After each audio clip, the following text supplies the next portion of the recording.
Hello student, this is पवन कुमावत। अभी अपन शुरू करने वाले हैं टॉपिक का नाम है कॉम्प्लेक्स नंबर। कॉम्प्लेक्स नंबर एक बहुत ही इम्पोर्टेंट टॉपिक है, चाहे आप एनडीए में देख लें, नेवी देखें, एयरफोर्स में देखें, बहुत इम्पोर्टेंट है। और एनडीए में इसमें लगभग 5 से 6 क्वेश्चन पूछे जाते हैं और नेवी एयरफोर्स में हर साल कॉम्प्लेक्स नंबर से क्वेश्चन पूछा जाता है और बहुत ही इजी टाइप का क्वेश्चन होता है। बट वहाँ पे कुछ से कॉन्सेप्ट और कुछ ट्रिक्स होती हैं, उसी के बेस पे आप उस क्वेश्चन को जल्दी कर पाते हैं और फटाफट से आप आंसर फाइंड कर पाते हैं। तो वही चीज़ें, वही ट्रिक्स मैं आपके साथ डिस्कस करने वाला हूँ। टॉपिक का नाम है कॉम्प्लेक्स नंबर। हिंदी में बोलते हैं बेटा इसको सम्मिश्र संख्या। सम्मिश्र संख्या, कॉम्प्लेक्स नंबर। तो सबसे पहले नाम से ही पता चल रहा है कॉम्प्लेक्स मतलब सम्मिश्र, कि कुछ संख्याओं को अपन मिस कर देते हैं, आपस में मिला देते हैं, तो जो नंबर बन के आता है उसी को क्या बोलते हैं, कॉम्प्लेक्स नंबर। तो मैं यहाँ पे बात कर रहा हूँ कि ये जो कॉम्प्लेक्स नंबर है ये होता क्या चीज़ है। सबसे पहले बेसिक बात, कॉम्प्लेक्स नंबर सम्मिश्र संख्या किसको बोलते हैं। देखो, सम्मिश्र संख्या के अंदर अपन दो तरह की संख्याओं को लिखते हैं, या तो उनको प्लस में लिखते हैं या इनको माइनस की फॉर्म में लिखते हैं। और वो दोनों संख्याएं कौन सी होती है, वो दोनों संख्याएं होती है, एक होती है रियल और दूसरा होता है इमेजिनरी पार्ट। देखिए, जैसे मान लो एक नंबर लिखा मैंने z equal to a plus iota b। मैंने एक नंबर लिखा z, यहाँ कॉम्प्लेक्स नंबर को जनरली z से ही डिनोट करेंगे, a प्लस आयोटा b। तो यहाँ पे आप देख रहे हैं दो पार्ट लिखे हैं मैंने, ये है फर्स्ट पार्ट और ये है सेकंड पार्ट। यहाँ पे एक साइन यूज लिया है मैंने, आयोटा। क्या होता है आयोटा? आप लोग सब पढ़ के आए हैं आयोटा। आप सब लोग टारगेट या प्लस 12th के स्टूडेंट हैं, 12th पास करके आए हैं, तो आप सब इन चीज़ों को जानते हैं। तो इनमें ज़्यादा टाइम अपन कंज्यूम नहीं करेंगे। इसको आयोटा आई की फॉर्म में लिखते हैं इस तरह से, या आता आयोटा। देखिए, ये आयोटा क्या होता है, पहले बेसिक से बात कर दे। आयोटा जनरेट कहाँ से होता है कि जब भी कोई नेगेटिव नंबर का रूट निकालते हैं, जैसे आप मान लीजिए -2 निकाल रहे हैं, मान लीजिए -3 निकाल रहे हैं, तो ये जो नंबर होते हैं जहाँ स्क्वायर रूट में नेगेटिव का साइन होता है, इन नंबर्स को क्या बोलते हैं, इमेजिनरी नंबर। ये कोई रियल नहीं होता, इनको बोलते हैं इमेजिनरी नंबर। और हिंदी में बोले तो ये होती है काल्पनिक संख्या, मतलब जिसकी अपन कल्पना करते हैं, रियल कुछ नहीं होता। तो ये जो माइनस रू है इसको क्या लिखेंगे, 2 इंटू -1, 2 इंटू -1 का रूट। तो ये जो माइनस रूट आ रहा है, इस -1 रूट को क्या लिखते हैं, आयोटा। तो ये वैल्यू क्या लिखा जाता है आपका, √2 आयोटा। मतलब माइनस का रूट आएगा 1 में, इसको क्या बोलेंगे, आयोटा। तो -1 क्या होता है आपका, आयोटा। तो देखिए, किसी भी नंबर के साथ में आयोटा लिखा है, वो वाला कंप्लीट पार्ट, ये पूरा का पूरा पार्ट कौन सा होता है, काल्पनिक पार्ट, मतलब इमेजिनरी नंबर, इमेजिनरी, या हिंदी में बोले तो काल्पनिक। और ये जो पार्ट है ए, फर्स्ट वाला पार्ट, इसको क्या बोलते हैं, रियल पार्ट। रियल पार्ट या वास्तविक, जिसको अपन बोलते हैं हिंदी में वास्तविक पार्ट होता है। यहां ध्यान रखिएगा, ये जो ए और बी है ये दोनों क्या होनी चाहिए, रियल नंबर होने चाहिए। मतलब मैं लिख दूं यहां पे A belongs R, B belongs R. यहाँ पे ए और बी दोनों रियल नंबर हैं, और यहाँ पे जो पहला पार्ट है इसको हम डिनोट करते हैं रियल से, और सेकंड पार्ट जो है इस पूरे पार्ट को क्या बोलते हैं, इमेजिनरी नंबर। तो दो पार्ट मिलके, एक रियल और एक इमेजिनरी, दोनों मिलके जो नंबर बनाएगा उसी नंबर को क्या बोलते हैं, कॉम्प्लेक्स नंबर। आई बात समझ में? दोनों नंबर, एक रियल होगा एक इमेजिनरी होगा, दोनों को मिला के क्या बोलते हैं, कॉम्प्लेक्स नंबर। अगर देखा जाए तो सबसे बड़ा नंबर कौन सा होता है, कॉम्प्लेक्स। कॉम्प्लेक्स के ही सारे पार्ट होते हैं। कॉम्प्लेक्स को अपन दो पार्ट्स में डिवाइड करते हैं, एक रियल में करते हैं, एक इमेजिनरी। एक वास्तविक होता है, काल्पनिक। अब रियल पार्ट में क्या क्या आते हैं? रियल पार्ट के अंदर रेशनल है, इरेशनल है, इंटीजर है, नेचुरल नंबर है, कॉम्प्लेक्स वोल नंबर है, प्राकृत संख्याएं, पूर्ण संख्याएं, इसके अलावा आपके पूर्णांक संख्याएं, परिमेय संख्याएं, अपरिमेय संख्याएं, ये सब की सब क्या होती है? रियल नंबर होते हैं। तो ये सारे के सारे पार्ट इसके अंदर आते हैं। ओके, तो ये तो होगी बेसिक डेफिनेशन कि काल्पनिक कॉम्प्लेक्स नंबर क्या होता है, सम्मिश्र संख्या क्या होती है। That number which is represent a plus iota b where a and b are real number and the first part is real और सेकेंड इज इमेजिनरी। पहला पार्ट रियल हो, दूसरा पार्ट इमेजिनरी हो, काल्पनिक हो, उसी को क्या बोलते हैं? Complex number. ओके, अब आगे चर्चा करते हैं। देखो, ये जो आयोटा है, मैं पहले इस आयोटा की बात कर लेता हूँ। ये आयोटा क्या होता है, क्या क्या इसकी प्रॉपर्टीज होती है और किस टाइप के यहाँ क्वेश्चन बनते हैं। ध्यान दीजिए, बहुत इंपॉर्टेंट है। और आयोटा रिलेटेड क्वेश्चन जो है वो नेवी एयरफोर्स में बहुत ज़्यादा पूछे जाते हैं और इवन दैट एनडीए में भी बहुत ज़्यादा पूछे जाते हैं। बट पूछे कैसे जाते हैं? As a trick. तो वो ट्रिक क्या होती है वो मैं आपको समझाता हूँ। देखो,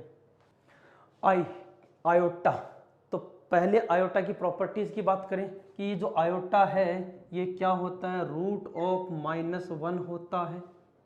अगर अपन को पूछे आयोटा की पावर 2 क्या होता है, तो अपन बोलेंगे आयोटा की पावर 2 का मतलब है √-1, √-1।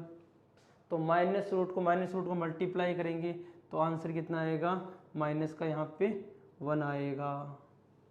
तो आयोटा स्क्वायर का वैल्यू कितना आ गया यहाँ से? -1। इसी तरह से अगर आप उनको पूछे आयोटा की पावर 3 क्या होगा, तो आप आयोटा की पावर 3 कैसे लिखेंगे? आयोटा की पावर 2 इंटू आयोटा की पावर 1। आयोटा की पावर 2 इंटू आयोटा की पावर 1।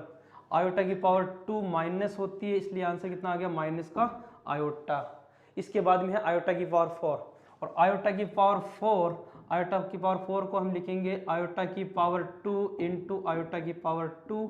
आयोटा की पावर 2 क्या होता है? -1 और -1, माइनस माइनस क्या हो गया? प्लस का 1। तो ये 4 वैल्यू आपको याद रखनी है। आयोटा की 4 वैल्यूज आपको पता होनी चाहिए। अब आयोटा की और कोई भी पावर पूछे आपसे, कोई भी पावर पूछे, तो आप हमेशा 4 से डिवाइड करके निकालेंगे। जैसे आयोटा को अगर मैं लिखूं 4 इंटू एन, आयोटा की पावर 4 इंटू एन, एन का मतलब कोई भी नेचुरल नंबर। तो आप कहेंगे सर अगर मान लो 1 रखो, 2 रखो, 3 रखो, कुछ भी रखो, इसका आंसर क्या आने वाला है? हमेशा 1 आने वाला है। अगर मैं लिख दूं मान लो आयोटा की पावर 4n प्लस 1, जैसे मान लो n का वैल्यू 1 रखा, आयोटा की वैल्यू 4 रही, कितनी हो गई? 5। तो 5 का मतलब आंसर कितना आएगा यहाँ पे? आयोटा। मतलब हर बार आपको 4 से डिवाइड करना है। पावर को हमेशा किससे डिवाइड करेंगे? 4 से डिवाइड करेंगे, क्योंकि आयोटा की पावर 4 क्या होती है? 1 होती है, और 1 की कोई भी पावर हो 1 होती है। अगर आयोटा की पावर 4n प्लस 2 लिखा हुआ है तो आंसर कितना होगा इसका? आयोटा स्क्वायर, और आयोटा स्क्वायर होता है माइनस का 1। इसी तरह से आयोटा की पावर 4n प्लस 3 हो तो इसका आंसर कितना आएगा? यहाँ पे माइनस का आयोटा।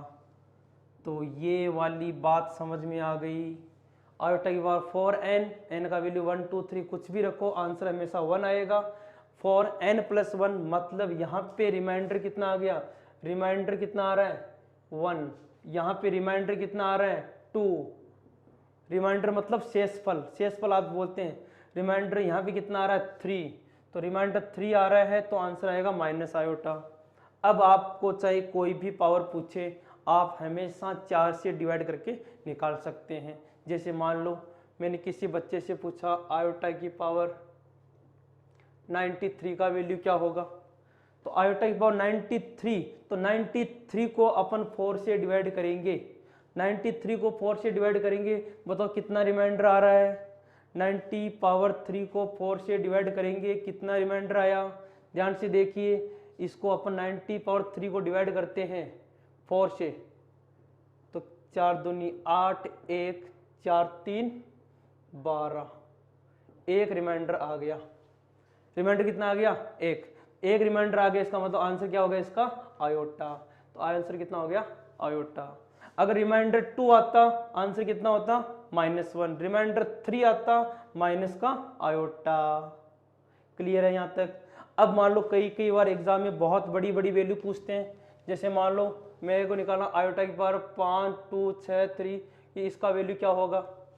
अब कोई स्टूडेंट कहेगा इतने बड़े में 4 का डिवाइड कैसे करेंगे, तो आप ध्यान से देखिए, यहाँ पे इतना बड़ा करने की जरूरत नहीं है।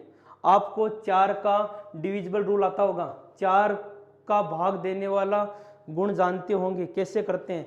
देखो आपको पूरा नहीं करना, आपको लास्ट की 2 डिजिट को 4 से डिवाइड करना है, मतलब 63 को 4 से डिवाइड करना है। 63 को 4 से डिवाइड करेंगे तो रिमाइंडर कितना आएगा? 3।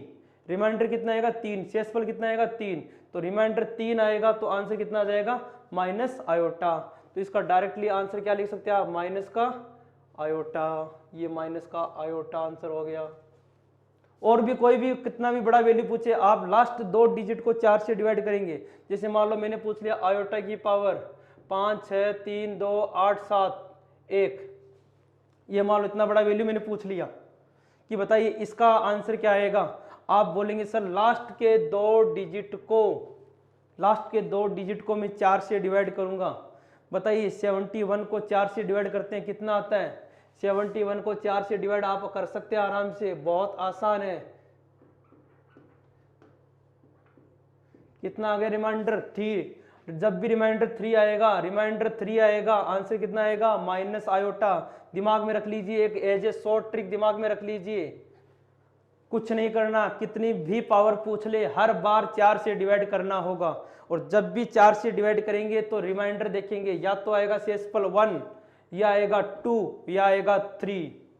1 आए रिमाइंडर, शेषफल 1 आए, आंसर होगा आयोटा।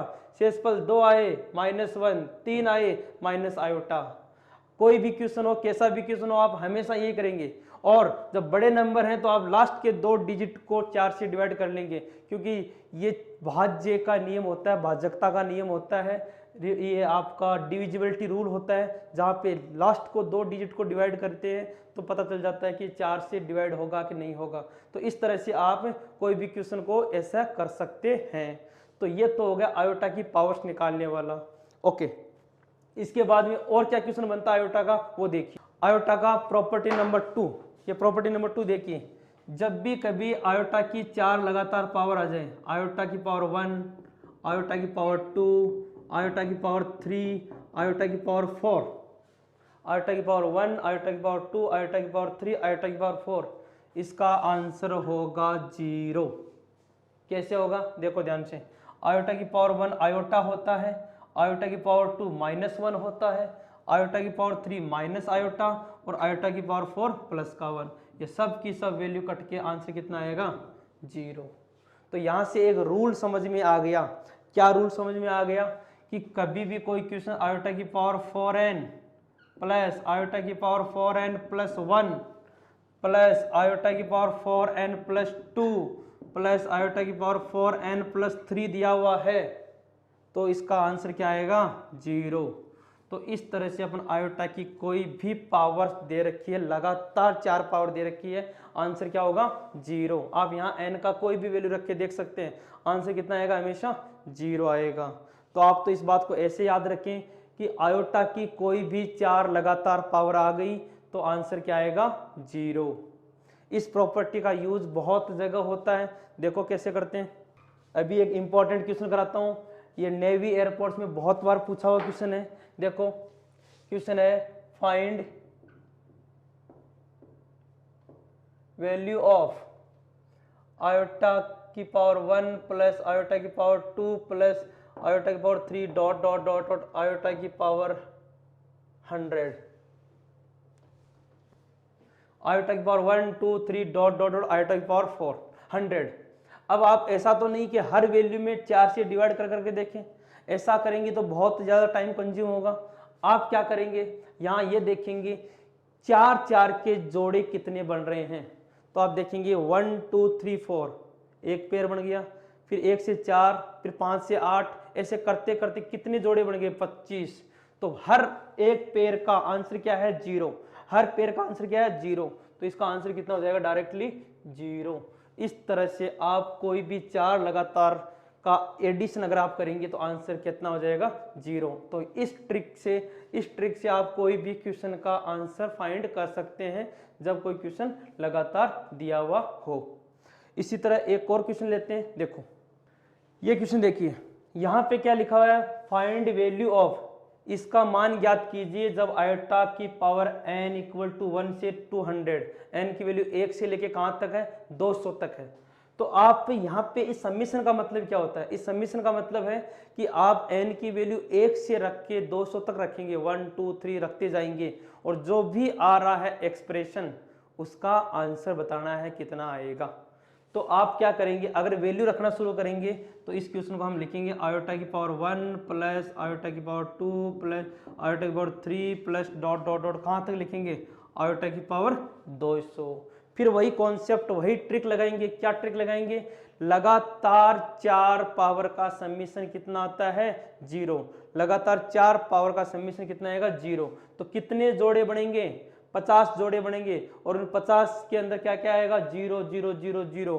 तो आंसर कितना आ जाएगा इसका 0, क्योंकि कोई भी 4 लगातार पावर ले लेंगे यहाँ तक 0, फिर लगातार 0 0 0, तो आंसर कितना आ जाएगा लास्ट में 0 आंसर आएगा। तो इस टाइप के बहुत सारे एक्सप्रेशन पूछे जाते हैं। एक और क्वेश्चन करते हैं अपन इसी प्रॉपर्टी पे। देखो यस, ये क्वेश्चन देखिए, ये एनडीए में पूछा हुआ क्वेश्चन है, ये एनडीए में पूछा हुआ क्वेश्चन है, एनडीए में आया हुआ क्वेश्चन है। क्या है, फाइंड द वैल्यू ऑफ। अब अगर जनरल बच्चा इसको सोल्व करेगा तो वो कैसे करेगा, 4 से डिवाइड 4 से डिवाइड 4 से डिवाइड 4 से डिवाइड, तो बहुत ज़्यादा टाइम लग जाएगा। आप 4 से डिवाइड करेंगे, फिर इसको करेंगे, फिर इसको करेंगे, फिर इसको करेंगे, तो आपको टाइम लगेगा। इसको आप डायरेक्टली कर सकते हैं। कैसे कर सकते हैं, अब देखिए इस पूरे एक्सप्रेशन में आप देखेंगे यहाँ पे 584 86 88 90 92, तो कहने का मतलब जो सबसे छोटी पावर है वो अपन कॉमन ले सकते हैं यहाँ पे। तो अगर मैं यहाँ पे कॉमन लेता हूँ, अगर मैं यहाँ पे 584 कॉमन लेता हूँ तो कितना आएगा, आयोटा की पावर 584 मैंने कॉमन लिया, कॉमन लेते ही यहाँ तो कितना आ जाएगा 92 में से 84 को कॉमन ले लिया तो कितना हो गया 8 पावर, यहाँ से कितना हो गया 6 पावर 4 पावर 2 पावर और 1, मतलब आयोटा की पावर 8 प्लस आयोटा की पावर 6 प्लस आयोटा की पावर 4 प्लस आयोटा की पावर 2 प्लस का 1, 584 कॉमन ले लिया। इसी तरह यहां से कॉमन कितना आ रहा है, आयोटा की पावर 582 कॉमन आ रहा है, सॉरी 576 कॉमन आ रहा है। तो यहां से आप आयोटा की पावर 576 कॉमन लेंगे, तो 576 कॉमन लेंगे तो बिल्कुल यहां से कॉमन लेते ही बन गया 8, तो आयोटा की पावर 8, और यही एक्सप्रेशन जो ऊपर लिखा हुआ है वही बच जाएगा। आयोटा की पावर 8, आयोटा की पावर 6, आयोटा की पावर 4, आयोटा की पावर 2 प्लस 1, और माइनस का क्या लिखा हुआ लास्ट में 1 लिखा हुआ है। तो बताइए ये वाला एक्सप्रेशन पूरा का पूरा कैंसिल हुआ कि नहीं हुआ यहाँ पे इसके साथ। अब देखिए आयोटा की पावर 584 है, नीचे 576, ये पावर ऊपर जाएगी, कितने कम हो गए 576, कितने बच गए 510, तो यहाँ पे आ गया आयोटा की पावर 10 माइनस 1। सर आयोटा की पावर 10 4 से डिवाइड करेंगे, भाग देंगे, शेषफल कितना आएगा 2, और 2 का मतलब माइनस का 1, तो यहाँ से आएगा यहाँ पे माइनस का 1 माइनस 1, आंसर कितना आ गया माइनस का 2। इस तरह से अपन इसका आंसर निकालेंगे, आंसर कितना आएगा माइनस का 2, तो ये अपना आंसर आ गया माइनस का 2। इसी तरह से बहुत सारे क्वेश्चन अपन आयोटा की प्रॉपर्टीज पे करते हैं और आगे भी करेंगे। तो ये था आपका आयोटा और आयोटा की कुछ प्रॉपर्टीज जो प्रीवियस एग्जाम में क्वेश्चन पूछे जाते हैं नेवी, एयरफोर्स और एनडीए में। ओके, इसके बाद में अपन आगे स्टार्ट करते हैं, वो है ओके अब अपन करते हैं algebra of complex number. Algebra of complex number की दो सम्मिश्र संख्याओं में क्या क्या अलजेब्रिक संक्रियाएं लगा सकते हैं अपन, कि दो नंबर को कैसे जोड़ते हैं, कैसे घटाते हैं, कैसे मल्टीप्लाई करते हैं, कैसे डिवाइड करते हैं, कैसे इन्वर्स निकालते हैं, ये सब चीज़ें अपन करेंगे अलजेब्रा ऑफ कॉम्प्लेक्स नंबर के अंदर। इसमें इसको शुरू करने से पहले मैं कुछ बेसिक सी बातें बता दूं आपको। देखिए क्या क्या बेसिक बातें हैं। पहली बात, मान लीजिए कोई कॉम्प्लेक्स नंबर लिखा है z equal to a plus iota b. कोई कॉम्प्लेक्स नंबर लिखा है z equal to a plus iota b. आपको बताया था ए रियल है और आयोटा बी ये इमेजिनरी पार्ट है। कहीं भी क्वेश्चन में ऐसा लिखा हुआ जाए REZ, इसका क्या मतलब है? इसका मतलब है अगला हमें वास्तविक नंबर, रियल नंबर पूछना चाह रहा है कि इसमें रियल नंबर क्या है। तो इसका आंसर आप क्या लिखेंगे? ए। कहीं लिखा हुआ है IMZ, इसका मतलब हमें क्या पूछना चाह रहा है? अगला काल्पनिक पार्ट पूछना चाह रहा है। काल्पनिक पार्ट क्या हो जाएगा आपका? बी। जैसे क्वेश्चन आ गया, मान लीजिए z इक्वल टू 3 प्लस का 2 आयोटा, तो बताइए इसके अंदर REZ क्या है? आप बोलेंगे 3। बोलेंगे इमेजिनरी z क्या है? आप बोलेंगे 2। मान लो क्वेश्चन आ गया z इक्वल टू 4, बोलेंगे REZ क्या है? आप बोलेंगे 4। बोलेगा इमेजिनरी z क्या है? इमेजिनरी z क्या है? तो आप बोलेंगे 0, क्योंकि इसके साथ में कोई भी इमेजिनरी पार्ट नहीं है, तो आप बोलेंगे इमेजिनरी पार्ट क्या है? 0।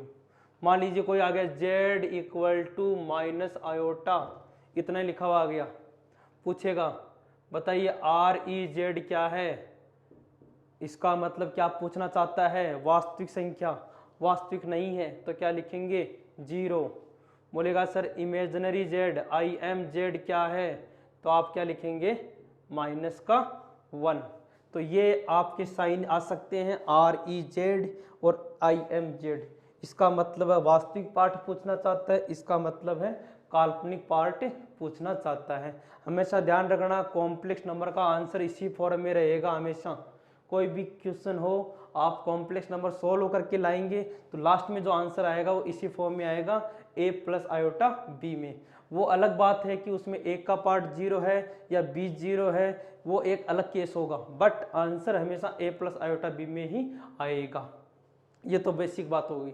अब अपन बात करते हैं अलजेब्रा ऑफ कॉम्प्लेक्स नंबर। सबसे पहला है आपका एडिशन, कि दो कॉम्प्लेक्स नंबर को अपन किस तरह ऐड करते हैं। देखो दो कॉम्प्लेक्स नंबर को कैसे ऐड करते हैं। मान लीजिए आपको पहला कॉम्प्लेक्स नंबर दिया हुआ है a प्लस आयोटा b, जिसको मैं Z1 बोल रहा हूँ। मान लीजिए Z2 दिया हुआ है c plus iota d।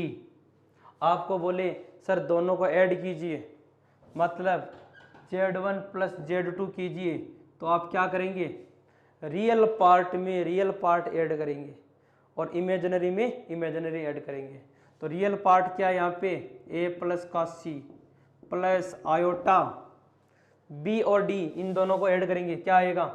b plus का d, b प्लस का d। तो इमेजिनरी को इमेजिनरी में ऐड किया और रियल को रियल में ऐड किया। अब देखिए मान लो इसी क्वेश्चन में ऐसे आ जाता find REZ1 plus Z2, REZ1 plus Z2, तो अपना आंसर क्या होगा? a प्लस का b। तो यहां से आप लिख सकते हैं a प्लस का c। a और c दोनों ऐड होके क्या आ गया? REZ1 plus Z2। अगर मान लो यहाँ पे पूछ लेता IMZ1 प्लस Z2 क्या है, तो आपका आंसर क्या होता? आयोटा के साथ वाला कौन है? b plus d। तो answer will be b plus का d। तो ये हो गया आपका 2 का एडिशन।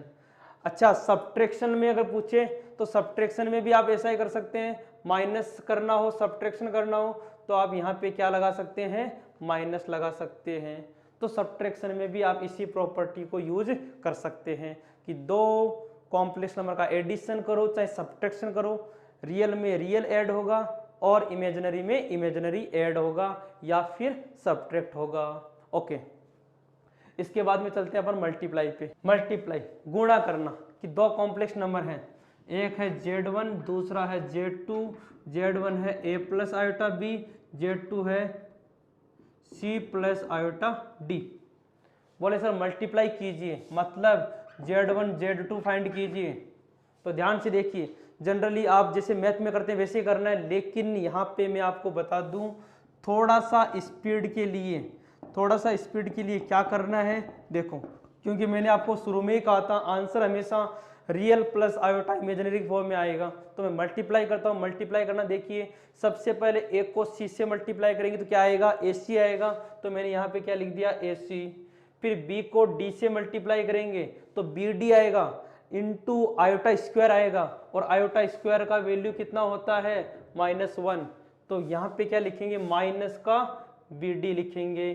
तो ये तो पार्ट कौन सा आ गया, आपका रियल पार्ट हो गया। हमेशा ऐसे ही मल्टीप्लाई करना है जिससे आपका टाइम बच जाएगा। और एग्जाम में मोस्ट इंपॉर्टेंट है टाइम बचाना। अगर बच्चे ने टाइम बचा लिया तो बहुत से क्वेश्चन वो अटेम्प्ट कर सकता है। अच्छा, फिर आयोटा। अब आयोटा कहाँ से आएगा, आयोटा आएगा एक तो यहाँ से, b को c से मल्टीप्लाई करेंगे तो आयोटा आएगा, तो मैंने लिख दिया bc। एक आयोटा कहाँ से आएगा, a और d को मल्टीप्लाई करूंगा तो आएगा, तो एक आ गया आपका ad। तो यहाँ से देखिए ये पार्ट बन गया रियल और ये पार्ट बन गया इमेजिनरी। तो इस तरह से कोई भी एक्सप्रेशन हो, आंसर हमेशा रियल और इमेजिनरी की फॉर्म में आपको फाइंड करना होगा। देखिए छोटा सा क्वेश्चन करते हैं इस वाले पे। क्वेश्चन मान लो पूछ लिया, Z1 इक्वल टू 3 प्लस का 4 iota, Z2 equal to 2 minus iota, what is RE Z1 Z2। Question क्या है, Z1 है, Z2 है, RE Z1 Z2। अब आपको सिर्फ रियल पूछा है तो आपको रियल ही फाइंड करना, पूरा मल्टीप्लाई करने की कोई जरूरत नहीं है, टाइम खराब करने की कोई जरूरत नहीं है। आपके यहाँ पे RE पूछा है, इसका मतलब ओनली क्या फाइंड करना है, रियल फाइंड करना है। तो रियल देखो आपको पता है रियल कहाँ से मिलेगा, एक तो यहाँ से मिलेगा 3 2 जा 6, एक 6 मिल गया। यहाँ से देखिए 4 को मल्टीप्लाई करेंगे तो -4 इंटू आयोटा स्क्वायर तो माइनस का 1। समझ में आया क्या किया मैंने, 3 2 जा 6 रियल, और एक रियल कहाँ से आएगा, इन दोनों से, माइनस का 4 और आयोटा आयोटा आयोटा स्क्वायर, तो ये हो गया -1। आंसर कितना आ गया, 10। तो डायरेक्टली आंसर कितना लिखेंगे, 10।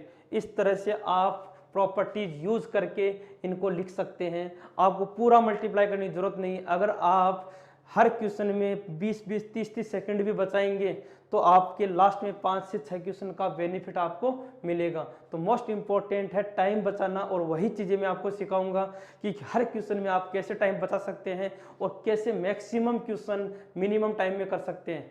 यही सबसे खास बात होती है कंपटीशन वाले एग्जाम में, और विशेषकर नेवी, एयरफोर्स और एनडीए में। और एनडीए के मैथ्स में तो इतना होता है 120 क्वेश्चन 150 मिनट में करने होते हैं, 150 मिनट में 120 क्वेश्चन। तो वहाँ पे ऐसे ही टाइम बचाना होता है जिससे मैक्सिमम क्वेश्चन अपन अटेम्प्ट कर सकते हैं। ओके, तो अभी आपने मल्टीप्लाई किया, एडिशन किया, सब्ट्रैक्शन किया, सेम आप डिवाइड भी कर सकते हैं। डिवाइड कैसे करते हैं देखो, मान लो आपको Z1 अपॉन Z2 निकालना हो, Z1 अपॉन Z2 निकालना हो, तो Z1 ये है, Z2 ये है। कैसे करेंगे देखो, a plus iota b divide by c plus iota d, a plus iota b divide by c plus iota d। मैंने क्या कहा था, आंसर हमेशा रियल प्लस इमेजिनरी होता है। तो आप क्या करेंगे, इसका रेशनलाइज करेंगे, परमीयकरण करेंगे। परमीयकरण कैसे करते हैं, c माइनस आयोटा d से ऊपर, c माइनस आयोटा d से नीचे मल्टीप्लाई करेंगे। मल्टीप्लाई करते ही ध्यान से देखिए, a plus b a minus b क्या होता है, a square minus b square, तो c square minus d square. लेकिन आयोटा स्क्वायर और आयोटा स्क्वायर की वजह से क्या लिखूंगा मैं, डायरेक्टली इसको प्लस कर दूंगा तो प्लस आएगा। अब ऊपर वही मल्टीप्लाई करने का प्रोसीजर बताया था पीछे, क्या करना है, रियल वाला रियल ए सी आएगा, एक आएगा B D, iota iota iota square minus, तो ये हो गया प्लस का बी डी। तो ऊपर रियल बन गया आपका। ध्यान से देखिए, ए को सी से किया और बी को डी से किया तो पूरा का पूरा रियल आ गया। अब आयोटा कहाँ आ रहा है वो देखिए, आयोटा आएगा यहाँ से बी सी में आएगा, और आयोटा कहाँ से आएगा, ए डी में आएगा। तो ये आपका क्या बन गया, दो पार्ट बन गए, पहला रियल और दूसरा इमेजिनरी। तो आप इसको फाइनली क्या लिख सकते हैं वो देखिए। फाइनली आप इसको लिख सकते हैं AC प्लस का BD upon C² plus D²। ये तो कौन सा हो गया, रियल हो गया, प्लस आयोटा यहाँ से BC minus AD upon C² plus D², ये क्या हो गया आपका, इमेजिनरी हो गया। तो इस तरह से कोई भी आंसर आए आपको दो टुकड़ों में निकालना है। अब अगर मान लो RE Z1 Z2 पूछे तो यह आंसर लिखेंगे, इमेजिनरी पूछे, काल्पनिक पूछे तो यह वाला आंसर लिखेंगे। तो इस तरह से अपन अलजेब्रा ऑफ कॉम्प्लेक्स नंबर करते हैं। इसी तरह अपन आगे और इसका इन्वर्स कैसे निकालते हैं, इसका गुणात्मक इन्वर्स कैसे निकालते हैं, योगात्मक कैसे निकालते हैं, ये सारी चर्चाएं अपन अगली क्लास में करेंगे। तो यहाँ तक किसी को कोई दिक्कत है तो इसको वीडियो को फिर से रिवर्स कीजिए और बार बार देखिए, आपकी सारी चीज़ समझ में आ जाएगी।